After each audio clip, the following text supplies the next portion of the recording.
What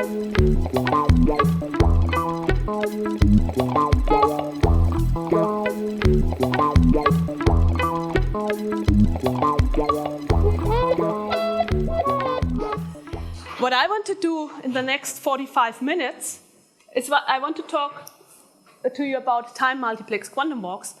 This is a research line which we have been doing in Paderborn, well, for at least 10 years or longer. So we started that quite some while ago. And as you can see from this picture, we experimentalists. I'm aware that the audience is probably more theoreticians, but I hope I can inspire you to make some suggestions to us, because we do need you guys. We have to know what should we do, what would be interesting to implement. Because Paderborn, I'm aware, is not the most famous place, and quite frequently in an international audience, people ask me, but where is that? Well, it's kind of in the middle of Germany, so this is Germany, this is Paderborn. And believe it or not, it's a really old historic town. We even have a cathedral and a bishop. It's a beautiful middle-scale German town, and we enjoy working there. So this is the cathedral. This is the smallest river in Germany. This is the town hall. So it's a quite nice place. We like to be there, but there's a second reason why we are there and what's important for us. IKO stands for Integrated Quantum Optics at Paderborn University. And one thing which makes this place special is that we have an on-site nonlinear waveguide fabrication facilities there. We process different nonlinear waveguides, lithium niobate, potassium trityl phosphate, waveguide writing, periodic polling. Now, why is it important? Well, it's important because if we want to implement new systems, modern systems, we also need the technology. And although you're furthest away, maybe I want to do a little bit of advertisement to tell you why we need that. So let me tell you a little bit more about my group. So we do what I just say, these technology things. Christoph Eigen is a group leader, where we really go to the lab, to the clean rooms, and we fabricate things. That's something which is maybe rather different. And actually, I started that business also approximately 10 years ago. And I have to tell you, it's also big fun. We build out of these things devices. The group leader there is Harald Hermann. And devices really means, well, you might ask, where's the difference? Well, you first have to start from something. So you just have a wafer, and then you have to structure them and build them. And then you go to the optics labs, coming already closer. And you build these little devices where here you see that there's electrodes and so on. And then we do the quantum experiments. The group leader there in my group is Benjamin Brecht. And this is what you know. I call this group quantum networks. And here you see quite prominently quantum walks. We do that because I think I really believe in photonics for quite some time. We didn't develop so much technology, but if we really want to do this in the photonic platforms, we do need more technology altogether. Now, what is our goal? Well, in very general terms, what I'm interested with my group is to build large-scale quantum networks. Why networks? What does these networks mean, and what is the idea behind networks? Well, and this comes very close to what you used. I think a network, and quantum walk is a special network, is an ideal platform to use that as a model system. We can really take away a lot of these complexity, which is just technical, and we can understand in these model effects what effects do really influence what properties. And if you think about applications, and at the end, I'm also driven by application, but in a rather abstract way. Of course, fundamentals is also interesting. Of course, networks, people immediately associate with the quantum internet. Yes, that's true. Also, to understand dynamics in an internet system, it's also important to have these networks. But it's far more reaching. We can have model system, for brain neural networks.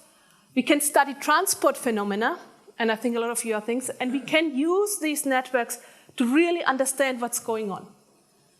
Now, I hope that I convinced you a network is an interesting system, and if you go to computer science, of course it is. If you look what machine learning is based on at the end and what all these things is, a lot of modern architecture and computer science relies on these networks idea. I think one thing which is not so clear is what is really the role of quantum physics if we had complex large-scale structures, and the network stands for that complex large-scale structure, what does it mean to go quantum? And also, I have been doing that research, I think, for more than 10 to 15 years. I still think that the question of quantumness in these networks is still quite an open question. In particular, when we talk about quantum walks, and I will try to give one side of the story today in my talk, and we have a second talk of my group given by Sham, and he will show you the second side. But this is what is the research driving. I want to understand what does it mean to go quantum. Now, from the experimental side, if you do not want to do that only in theory, but also experimentally, you need a multi-dimensional photonic quantum system. And this is, again, a broader thing. I'm not coming from only quantum walks research. And if you ask where does that research come from, well, it comes from quantum information science and quantum technology.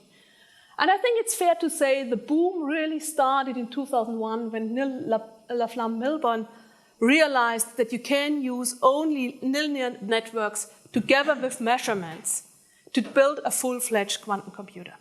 Those results is really still very important. And also in the framework, if you're talking about quantum walks, because it tells you if you combine linear networks with measurements, you achieve something which is amazing. You can have a universal quantum computer, okay? And this is also one of the motivations people ask you, but why are you interested? Why do you think? Because I say, we don't know where really is the border between classical and quantum in general. I think, and then if they say, why do you think? I say, well, just go back to LOQC. There you see already, it's just a linear network, feed it by photons, and you achieve a universal quantum computer. Somewhere in between, a lot of the algorithms we try to explore will lie.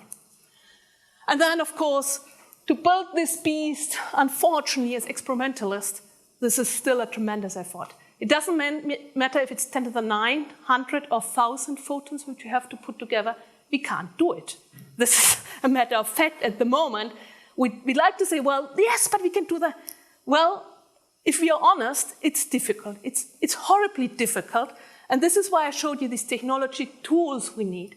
I think also the development there is not finished yet. We're in the middle of developing these things, but we can't do that. And because we can't do that, quantum walks are perfect, because they're kind of one of the simplest things we can do, and still they're very meaningful. And I think in this audience, I don't have to make more advertising about the quantum walks, but this is how I see that. On the bottom, talking about photons, I have to talk about that. Implementing multi-photon systems, of course, quantum communication is also important, and their high-dimensional systems are also interesting. So a little bit more what we do in the group. We have different strategies, we do different work, we do integrate optics, we do something which we call temporal modes of pulsed light. I will not be talking about these two topics. What I want to concentrate in this talk is about time-multiplexed quantum walks, which we find a really interesting system to study. With that, let me come to my outline of that talk. I will start with an introduction. I know that you're all familiar with quantum walks, but this is meant to give you my impression how I look into the field. And then I want to talk about quantum walk setups. And again, I thought, because I think there's a lot of new people coming into the field, which is great, it might be also good to give you a little bit of a review of what we have been doing in my group over the last 10 years. And I will come to a new setup there. And at the end, I will talk about two applications, which is, well, not really a direct application in the sense that I build a quantum computer, but an application to fundamental science. So let me get started with the introduction. Well, what is a quantum walk? Well, this is my vision of it. You have this drunken person. Well, classically, he throws a coin. Depending on the coin toss, he makes a step to the left and the right, and we're back to the golden board research, which is well known, I think, in this community. What you get out of that is a binomial distribution, and you model by that diffuses propagation. And this is already telling you, well, you can model propagation by that. This probability distribution is characterized that the variance is proportional to the number of steps. On the contrary, we have the quantum side. We need the coin in the coin discrete type quantum box, this is how it's formulated. The coin typically is formulated as a spin state. In optics, I prefer to say a polarization. It's exactly the same. Take the Schwinger representation here at your back. Depending on the polarization, you make steps to the left and the right. Well, and what you get on that, you get a lot of interferences. You monitor the probability distribution. The coin is a quantum state. Of course, we're talking about the superposition principle. And we get a ballistic distribution. And all of a sudden, the variance is proportional to the square of the number of steps. Now, with that few steps, you don't see that big difference. But if you go to 100 steps, you see there clearly a quantum walk and a classical walk. OK. Already there, putting that on the computer is trivial. If you ask the experimentalists, there you see already the first challenge. You do a few hundred steps, and then you see a few hundred steps. Wait a minute, that's an awful number of modes.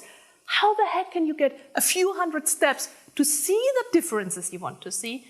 And quite frequently, I should be honest, we are limited to 10 steps, and then it looks more like that, and that's not so impressive. And if you're talking about how the variance spreads, it's also not so impressive. So you already see there one challenge. You really have to get an awful number of steps in the system. If you can't do that, the applications we have in mind is, in general, now we go by random walks in classical optics. We know them very well. They're used for all kinds of simulations, classical processes, here Brownian motions. For me, it was quite interesting, like mathematicians. You probably know better than I. This is still a research field which is really very modern research in mathematics, if you look into that.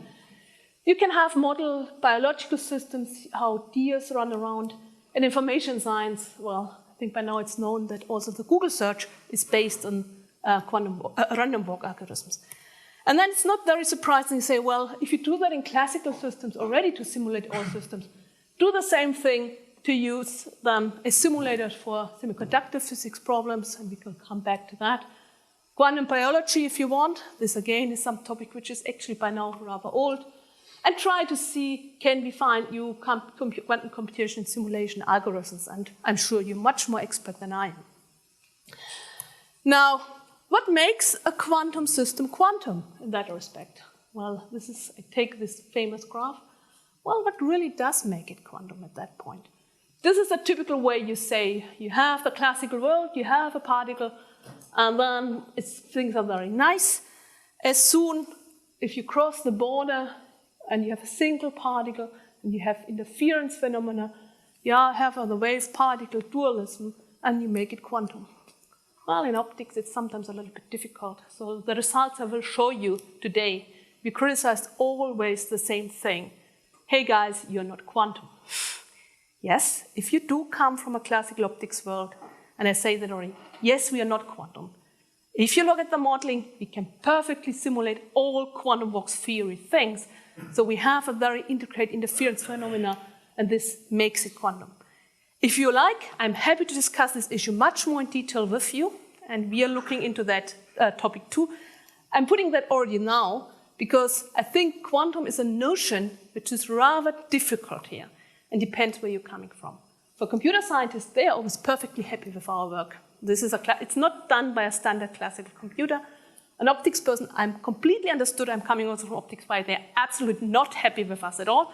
I like the experiments, I like to see what we can do. So let me go, my view on the theory, what we need. Well, this is something which is standard. We need a Hamiltonian which operates on two Hilbert spaces, one on the position space, one on the coin states.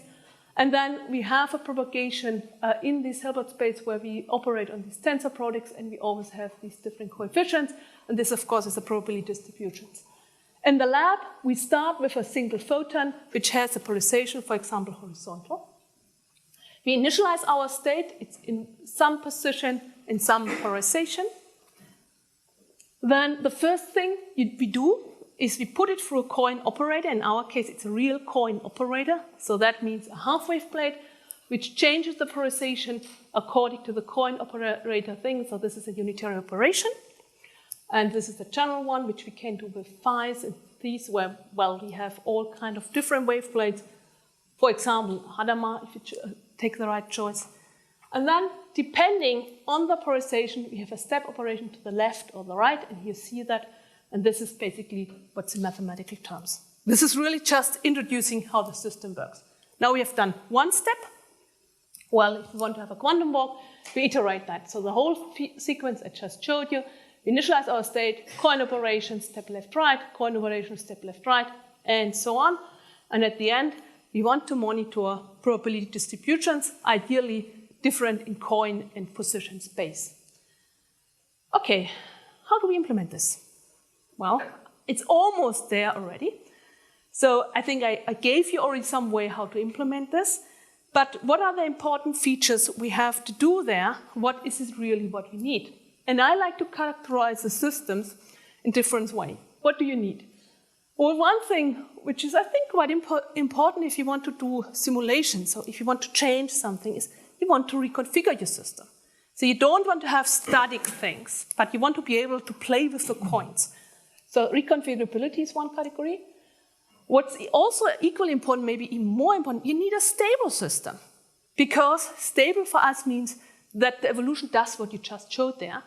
If you don't do anything in the lab, it's getting shaking like crazy. And the phases you just have to integrate all over the place about then, and then that's also not very helpful. And I think one of the most challenging things you want to have it scalable. And I showed you that at the beginning. You don't want to have 5 steps, you don't want to have 10 steps. Ideally, you would like to have hundreds and thousands. And I should say, this is a challenge, as far as I know, if somebody else. So this is really something which is tricky. There are different platforms, and depending on what you want to do, they have advantages and disadvantages. And of course, I have to advertise the time-multiplexing here. But bulk optics, and I think, well, this is not a very, well, sorry, up-to-date slide, it's the beginning one. Bulk optics, I always said, is very reconfigurable. It has very bad properties in stability and scalability. I should be careful with that. I know that in John Y. Pan's group these days, they do in bulk just amazing things, but definitely it's more tricky to get them stable and scalable. There's integrated photonics. I think, again, this is a lot of work has been done, and we're also working in that field. I also think that it's really good, but I think it's fair to say that the reconfigurability is much more challenging. And time multiplexing, in principle, is a good platform if you want to achieve these things. So let me go to our setups, what we have been doing, the quantum box setups over the last year. So this is the time multiplex setup. And this is the setup how it generally works. We have an input state which we can put into the loop with electro-optic modulators. This is an electro-optic modulator where we can change the internal state together with the half-wave plates. And then we have a double loop structure. So we divide here the state according to its polarization, and it travels through two different loops. It gets recombined, and then we loop it back. And here we couple some of the light out to detect what the system is. So what does that setup do? Well, it does the following. A pulse comes in a single photon state. We have a half-wave plate, and this is the coin operation. This is the double loop, these two different fibers lengths. So you can see that it's getting split according to its polarization. It travels at different paths. And thus, we implement in time the step operations. The relative shift in time corresponds to the steps in position space. Now here, we have come in, here's that, we have that position, and now we loop it back. And what that does is, so we have the first step done, we bring it back to the same system. So we have this. We go through that loop again, because it's the equal paths. You can see that here, 2 of the paths overlap again, and depending on the polarization, you can complete the first step. And this you iterate over and over again. One nice feature, you can replace the half-wave plate with electro-optic modulators, so we can approach every individual path individually, so we can have the dynamic reconfigurability. And this is actually a quite old system by now, so we started that, well, the first publication was in 2010. This is results from 2011 over at least 28 steps. And here you see this would be the classical system, and experiment and quantum box theory, gray and blue. And you see quite nicely that we can reproduce these quantum box really quite nicely. It means that 280 steps would be 406 beam splits if you do in bulks and 29 detectors. And this is still a challenge. I know that we can do these things these days, but I think this is really something which we can do nicely. What I like about this is, I say it's resource efficient because we're using the same a system again and again. And maybe one thing which is even more important, it has an ideal homogeneity. If you implement it differently, all these elements can be slightly different. You get exponential errors because you're repeating over and over again. Here, it's always the same error, and I think it's a really good thing. This is why we get extremely clean data. What did we do with that? I think I have to speed up a little bit, okay. Well, the first thing which came to our mind was simulate, go from classical to quantum. And how do you do that? Well, we have our quantum walks. We artificially first introduce fluctuations by programming in all of these different green positions random phases. And that corresponds that in position space we have these fast fluctuations. And we chose these phases out of the interval minus pi to pi with pi over 4. And what you expect is that you suppress all interferences, and we know that then you go to classical walks. You should get your binomial distribution. And here you see what you get. This is actually also data. Experiment theory, it fits extremely nicely. On a logarithmic plot, you see this parabola. Well, another thing, and then you say, okay, what other types of things are interesting? Well, the next thing we did is, well, we did again a random choice, but now we did it position dependent. So you see, at the same position, we also inputted the same phase. At the different times, they are completely flat distribution. Well, why did we do that? Well, this is an Anderson-like localization, so this is what you expect. Experimental data and theory and experiment, and it works also quite nicely. For us, it was the first experiment to show the strength of the system, and then you can change how much you diffuse your phases, how many different phases you choose, and in that way you can have control dynamics. Here you see, we look at the variances as a measure, and you see here, first the variances if there's no phase, and then for these two different scenarios, we see nicely that behavior also of the Anderson localization, that you go beyond this value of the mean value. And this is quite of old work, but I thought it's quite interesting to just remind it, because I think it's still up to date, and you still can do these things quite nicely. The next step we did is, well, if you do have 1D system, can you also do 2D system? Where you have now two position and two coin states. Well, what you have to do for a two-particle quantum walk, and it's similar to have two single walkers on a line, is you have to have two positions and two coins, and a position and coin state for particle 1 and 2, and you have a U4 for this coin. Well, for that, you can also use your quantum walk, the original system with this looped system, but we add there now an additional loop. We had empty ports here, and what that means is that we can have 4 kind states by defining linear and vertical polarization on the one hand, and then 2 spatial modes. So we could travel back either the path we had, or we opened that second path. And now we have a more complicated pattern how the particles can travel. So here we come in, now we split them, and they come here back, and now, sorry, I think the animation is a little bit broken. We can now walk back also that second path, which corresponds to another coin state. The interesting part of that is, and to understand why that all works is not very trivial, but the interesting thing is that we can implement highly non-trivial coins because we have half-wave plates here, here, and also in the path back. So we can implement 4-dimensional coins which are highly non-trivial. And the detection again is done with 2 detectors. Yeah? And this is then kind of the time series, so we have to distinguish between different timelines, which corresponds to horizontal and vertical. And we study the evolution. This was step 10. So what we could do, we simulate 12 steps on a 2D lattice with 107 positions and more than 500 modes. So this is an experiment, so it's from the complexity, it's still rather well and controlled, and you can do that. And there we then looked into the system, and you can understand the system quite nicely. One interpretation is that you look at coin operations versus spatial operations. And what you find is that we had coin operations which are rather non-trivial, what means that you can also simulate something like controlled set gate in the coins and so on. And this is an experiment showed that we create inseparability. And then by having a dynamic coin, you could even have something like a Bose-Hubbard type nonlinearity and bound states. So basically, you can play with that system too, and we can study these coherence phenomena. So what I showed you was the result from time-multiplexed quantum walk at the beginning, decoherence, disorder, and 2D quantum walks. In the meantime, we did a lot of different things, but I can't present all of them. So we looked at decoherence and losses. We looked percolation graphs, Markov processing, graph engineering, state transfer, And we also measured topological invariance. So there are different things which you can work and what you can use these quantum walks for. Now, I wanted to bring you, so this was kind of the review I promised you. So this is what you basically can do these systems. And we're always happy if you have ideas, how I would like, can you do that in experiments, to see and to model that and see, can we do these things? And I should acknowledge there also EQX group, I will also at the end, think they really did a great job with us because they said, oh, this is what we really do there. Can you implement that? It's not trivial, but you can do a lot of things there.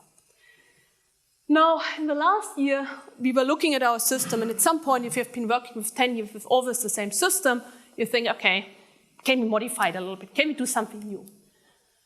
It's a Mach-Zehnder type interferometer, and if you go to optics, Mach-Zehners are actually not the interferometer you use all the time.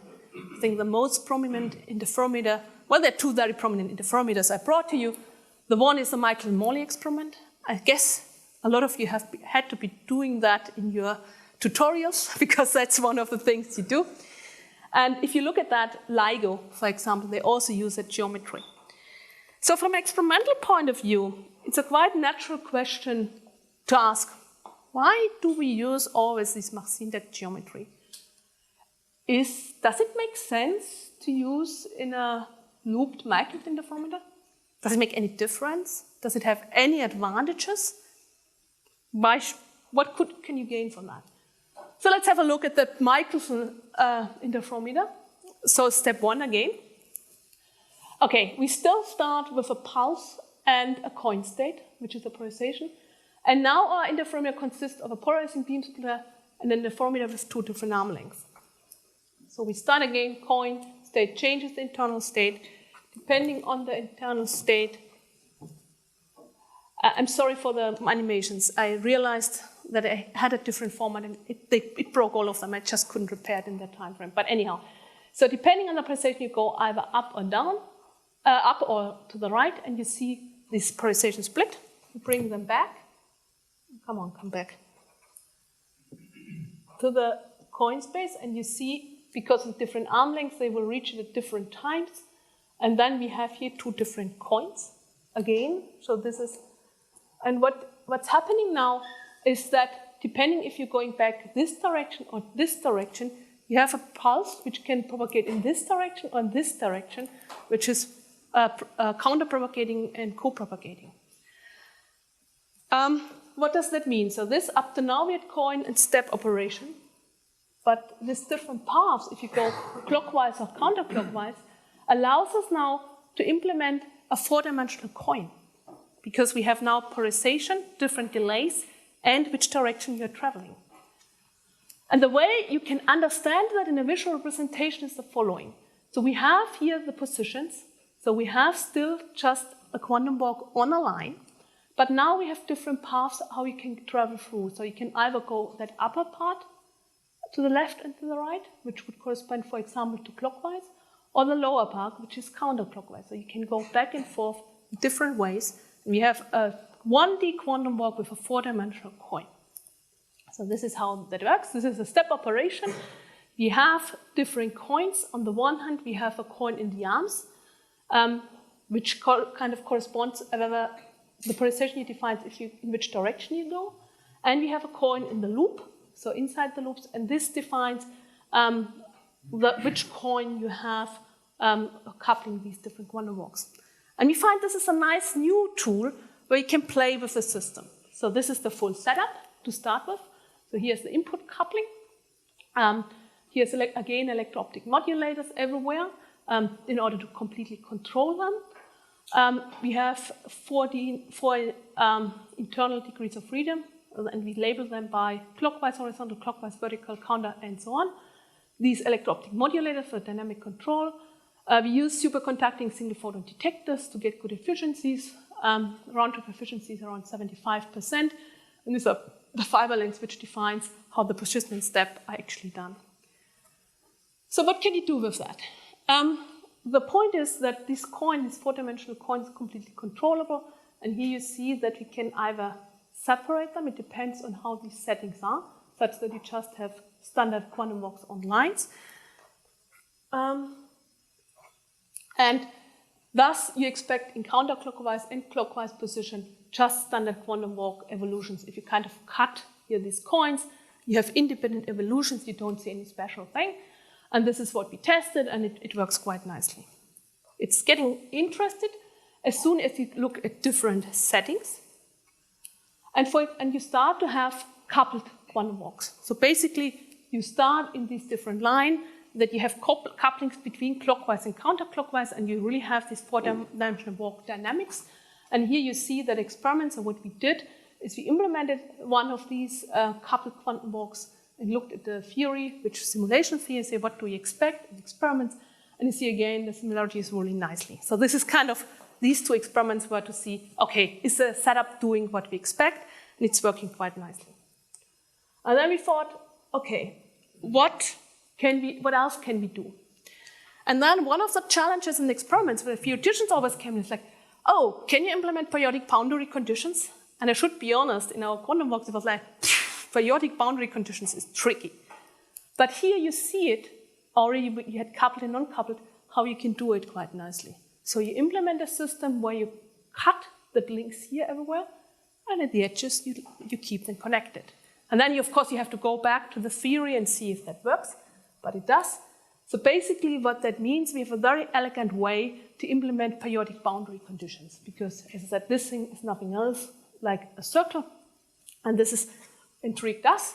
We coupled our light at a position 4, and we implemented first an identity coin, such that we are not expecting interferences, but we had a diagonal input in the coin space, and we expected this triangle to travel. Basically, we just have two pulses which travel along the lines.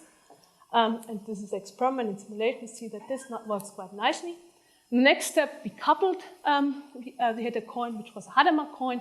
You see very nicely that also then, and you expect at some points that you have these equality positions. So this works.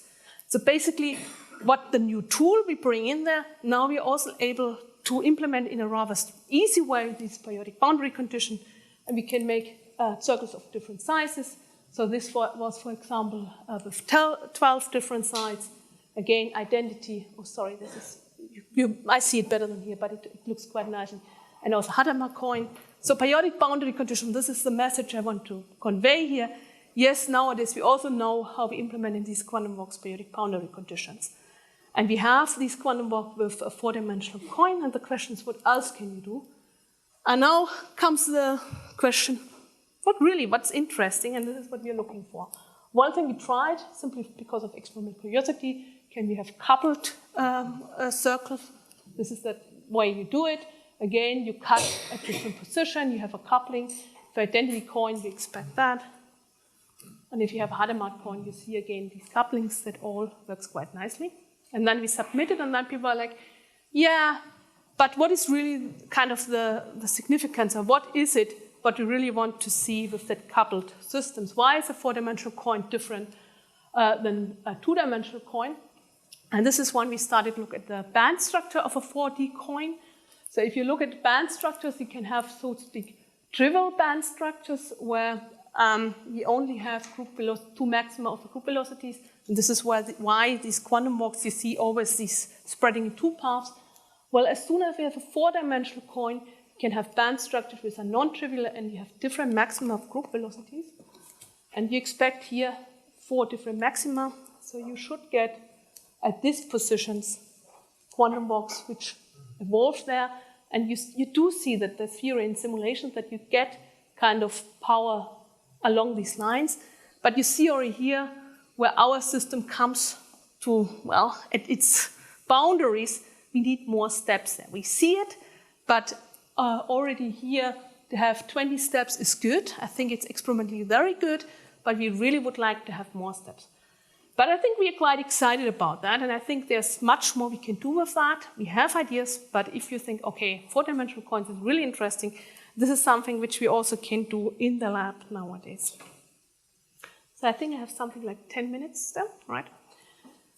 The flat, yeah, this is theory experiment, sorry. This was on the numerics in this experiment. It looks exactly like we expect. We don't see this branch too much because it's just if you let it run for longer. So what about applications? And as I promised already, it's not an application where I say, now I built the quantum computer, but we really wanted to ask, okay, what would we like to see? And we have an interest in fundamental science, and I really am intrigued, what can we simulate with these things, and what makes the system quantum?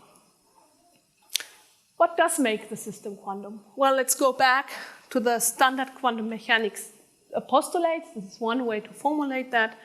These are 4 of them. Well, the system can be described by state vectors or vector space, clear. The evolution is a unitary evolution, so all dynamics is described by that. Okay, fine. And to be honest, this is, I think, one way to describe what we do in our time-multiplex quantum walks, where we did all these beautiful experiments. We exploited these 2 things. Now, what's left is measurement in composite systems. And if you had asked me before, I would say, okay, they are more quantum in the sense, for sure, you can't do these things with coherent light. Now, not really. Let me first tackle the first one, measurement. So, what about measurements? So these dynamics, and we know a measurement is rather different than the evolution, a unitary evolution. And we wanted to test the quantum walk dynamics, which is impacted by a measurement. So we wanted to look at measurement-induced dynamics. And then you have to find systems where this makes a difference. And now you go to your Fourier colleagues and ask them, okay, where do measurements make a difference? How can we work on that? And then they told us, well, look at recurrence phenomena. A recurrence phenomena is you start a walk at some point and you ask, when is a walker coming back? And we can look at 2 different scenarios. The one I would like to call the measurement-free regime, and the other one the measurement-induced regime. Let me explain what I mean.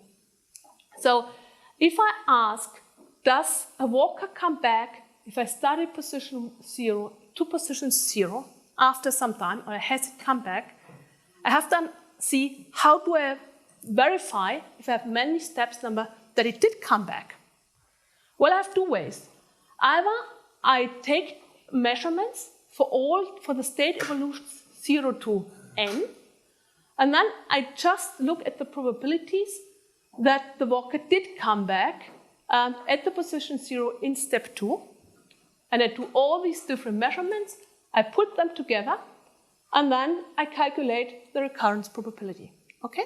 And this is measurement free. I look in the ensembles, I do it all these different steps, I put them together, and then I have the phenomena, and this is one way to answer that. A different thing is when I say, okay, I always look at that position at 0, and I let the evolution evolve.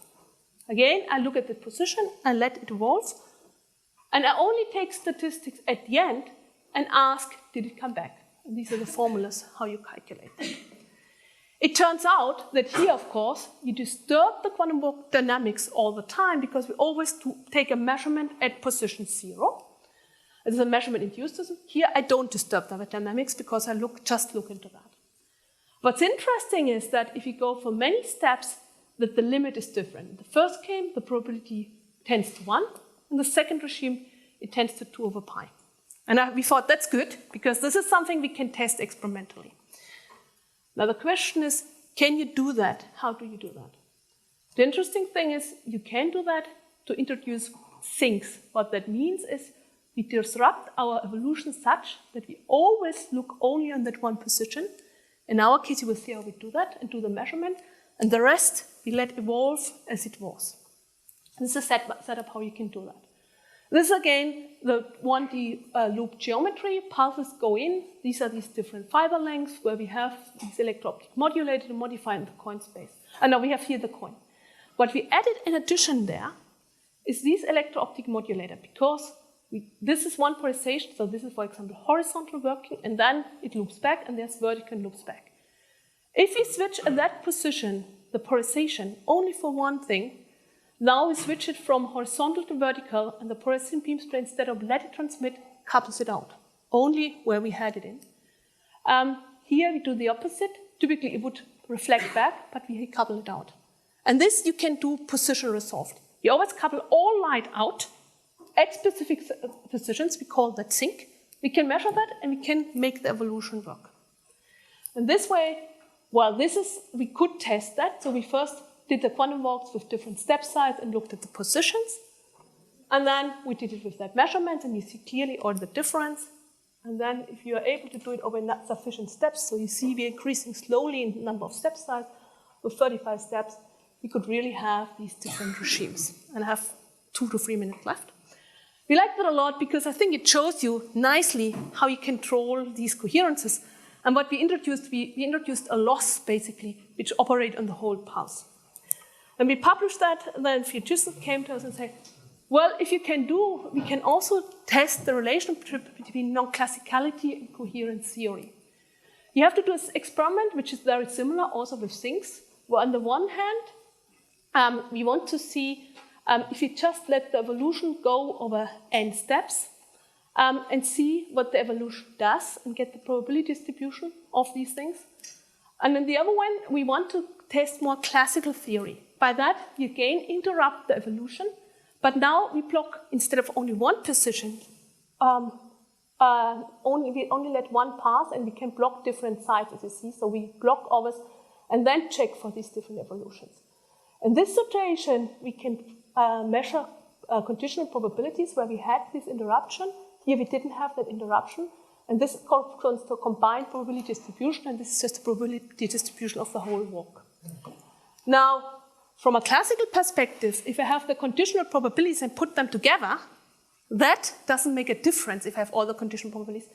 And everything which makes a difference between that is because of quantum coherence in the system. So this is basically the quantum coherence test, and this is for classical combined conditional distributions. Now these two evolutions, if you put them together, there is a difference, and the difference between these statistics is generated by the coherence and converted into population. I think that's quite nice, because now we have a quantitative measure, or way to see how the coherence of quantum walk, which we know, how this is related to a non-classicality in correspondence to conditional probability distribution. And then you measure on the one hand the Kolmogorov non-classicality. That basically means how we could explain with classical thing and ask if you have these conditional probabilities, what you expect.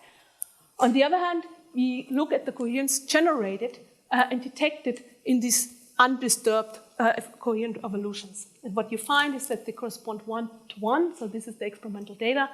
The offset, we know where it comes from. It's actually an experimental imperfection, how well you can couple out on the whole line. So you see the experiment. But I think that's really nice. And I told you I'm interested, what is the difference? What is the classical and quantum walk? And this is, I think, a nice way to see how you can test these systems in the experiment. My time is almost over, I guess. So let me sum up. What did I show you in this presentation? Well, I started with the introduction. And this introduction was basically to show you what we do and show you what I believe, why we set up our time-multiplexed quantum walks, and what their big strength is. They are reconfigurable, they're stable, and to some extent scalable. And I should say, for us, this is still a big challenge. We're working on that in different ways, and we know we have to scale up systems, but this is not trivial. I showed us our quantum walk setups. Here's the 1D loop geometry. We can do 2D loop geometries. And the newest geometry, the Michelson type geometry, where we can implement quite nicely on a one-dimensional quantum walk, a four-dimensional coin. And this brings, for example, the power that we can have boundary conditions. And then I looked at applications where we studied already what makes the difference between classical and quantums. We looked at the recurrence phenomena, measurement-induced phenomena, and non-classicality versus coherence. Before really coming to the final end, I really would like to acknowledge the work by the collaborators we did. All these quantum walk experiments wouldn't have happened if it was not EQEX, together with Aure, Gablis, Craig Hamilton, Václav Potoček, Martin Stefanak, who 10 years ago came to us, or maybe it's 15 years, say, we have that idea, can't we do these quantum walk experiments? And I think we did great work, and we developed all kinds of different experiments. I also want to acknowledge in the latest work, which is done by Martin Klinius and Höger's group, and we really rely heavily that physicists tell us what would be interesting, where should we go, and I think it's a nice way of collaborating in that sense. And the next question is, where should we go with that? What is the outlook? I already showed some of the things, and of course, as experimentalists, we also have ideas, and I like this picture a lot. I think there's a classical world where we're playing with particles, at least this is one way. As soon as we go to superpositions, we go, well, to a wave particle dualism, but if you're talking about photons, this is kind of classical optics, but there is this boundary. And I think there's yet another boundary which we have to cross to look at, well, what quantum optics people like to call genuine quantum effects. What that means is we would like to understand better how does the multi-particle dynamics, boson dynamics, impact that thing. And I told you at the beginning, we have LOQC, and we know as soon as we put conditioning measurements, but we also need this homogeneity effect, so effects which come from multi-particle effects. How is the interplay in one to quantum system become complex, computationally complex? And you know, I've not been talking about boson sampling, but this is definitely highly related to that question. We have first results on that too, this afternoon, so someday we'll talk about that. And I'm inviting you to this talk. And finally, I also have to acknowledge the work of my group. It's not only me, it's really the whole team. In particular, Sonja Parkov, Jan Sperling, Sham, Thomas, Nietzsche, and Leonard Lorz, and others. But they kind of make this work happen, because otherwise I wouldn't be standing here. So thank you very much for your attention.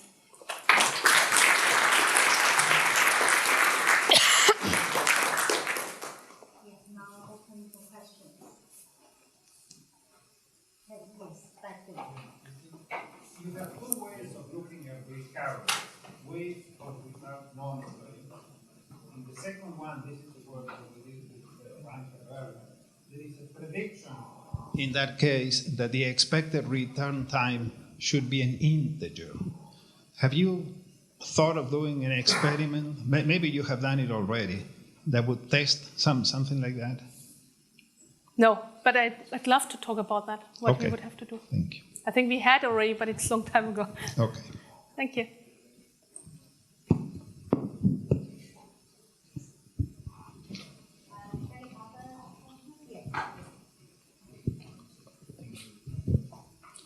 So you seem to have been implementing the moving shift, the shift operator that if you apply over and over, the particle go to the same direction.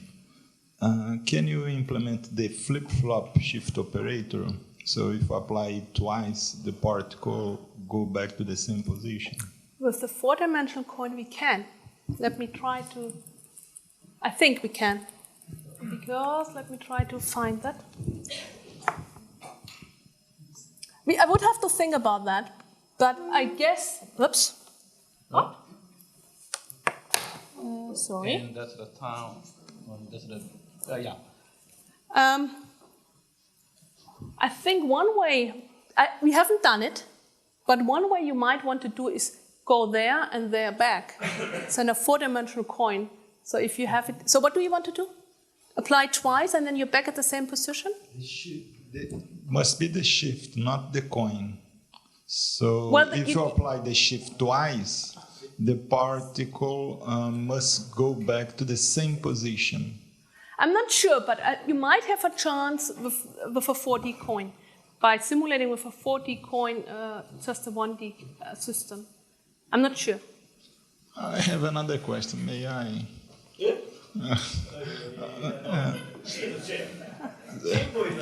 Jimbo, may I? Okay, Jimbo allowed me. So there is those results about quantum supremacy. Google is claiming that we now have quantum supremacy. So my question is, why the quantum community couldn't go ahead and implement something that couldn't be simulated by a classical computer? Okay, my answer is twofold. First of all, talking about quantum supremacy and photonics, I'm not aware that somebody has succeeded there. I'm looking in the audience, but I'm pretty sure that we don't have 50 photons in a linear network yet. So this is, well, there are different difficulties. This is why I have a whole group doing integrated optics. I wouldn't say that there's no chance, but we probably need better systems because the probability, so the way we are generating single photons is by heralding. So we have a 2-photon process in herald 1. I calculate that if you want to do it 50 times, what the probability that this happens will be. So this is just an experimental challenge. There's quantum dots. But the photons community definitely wants to go there. Now, and I can only answer you from a photons perspective. Maybe there's other ways. But I think the other thing is more interesting. Why do the theory not exist? And this is really what I find intriguing. We know that the boson sampling network, if you want, you can implement, well, we can write down a quantum, it's a quantum walk, come on, it's just linear couplings, and if you then, I'm pretty sure that you can convert that to a quantum walk with some randomized coin pattern, but it's a very specific circuit there. I think quantum walks are an ideal tool to understand what structure is needed to go from classical systems to something which is in the range of the quantum supremacy. And actually we are talking with computer scientists about that. And I think the answer is simply, it's a hard topic. So we as experimentalists, we find it really hard. And I think if this community goes in the direction to ask what kind of quantum walks with many walks would lead to a system which is similar, can be simulated, which can't be simulated, that's a highly interesting question, but you're asking the wrong person. I'm out there. I'm experimentalist. I'm doing things. I give the question back to the audience. If I may add, there is a quantum circuit called IQP by Michael Brenner and Richard Jusa. So they approved, assuming this polynomial hierarchy is hold. They proved if the quantum circuit starts with hard mode and then diagonal and another hard mode is hard. Oh, that's interesting. To simulate classically code. So I can send you. Yeah, it would be great. And then we follow that up because relating to quantum work. If you try to do quantum work on circulant graph, circulant graph, as I said yesterday, can be diagonalized by Fourier. So what we have is Fourier start, diagonal, and Fourier. We claim Fourier is harder than Hartmut. On that basis, quantum work on circulant graph should be hard classically. Okay, thank you. As I said, I knew that it's not. Okay, yeah. Just may I ask a question? So you did 1D and 2D in lattice. How difficult it is to implement quantum work on an arbitrary kind of more complex, more interesting graph? Circulant graph. I think the question is a little bit more intrigued. It depends. When you give me a graph, I can try to implement that. And then there are some things which are easy and something which is hard. For example, if I want to go to 4D in position space, this system to have more and more loops is trivial. But then, what about the coin? You get a lot of decoupled coins. And then it's probably not useful because it's just a lot of 1D quantum walks which you stack together. This is why I showed the 2D quantum walk. There we had not only a 2-dimensional grid, but the coin was non-trivial. You understand? So it's not only the graphs, but you also have to ask, can I implement the graph and a complete set of coins, or at least a lot of coins which are meaningful? This is also why we like the 4-dimensional coin a bit. And how hard it is in general, I think you can't say. You have to have a specific problem and have to find good ideas how to implement that. Is that an answer? Thanks. I'll send you some graphs. Okay. No, it's... Actually, I have a question. Thank you so much for the beautiful talk. And you mentioned about the beginning of the part. And you listing up the 3 of that's needed on the requirement of the good platform. And you demonstrated the scalability on something in that linear optics technique. And also that but you have to strongly mention about this stability. But is there that's a good indicator of the stability issue? Okay, let me try to answer first the stability and then so the stability, I think the best indicator that you have a stable system is that the walk, if you don't behaves exactly like you expect from an absolute stable system. The reason why we have that stability is by clever design. Yeah. Basically, the pulses which meet again have always traveled the same path length, and the time difference between them is only nanoseconds. And this is the design. So it looks very simple, but it's designed such that any fluctuations in phase doesn't hurt this system. Right. There's other things I should say. If we try to initialize our walk with multiple walkers in parallel, then we run into stability issues. So then we have to play tricks, and we're thinking about these things too. But in the things that I showed, the setup itself, the circuitry can be stable, but there are challenges if you want to look into that. What was the second question? Yeah, did you check that the quantitative analysis of the stability? A quantitative, we didn't consider that necessary but I even wouldn't know how to do that. Yeah, that's asking to you. No, we didn't, because we see that it's highly stable. But okay. Okay, we can continue the discussion over the coffee break, but possibly thanks speaker again, and move on to the second speaker. Thanks, Kristen.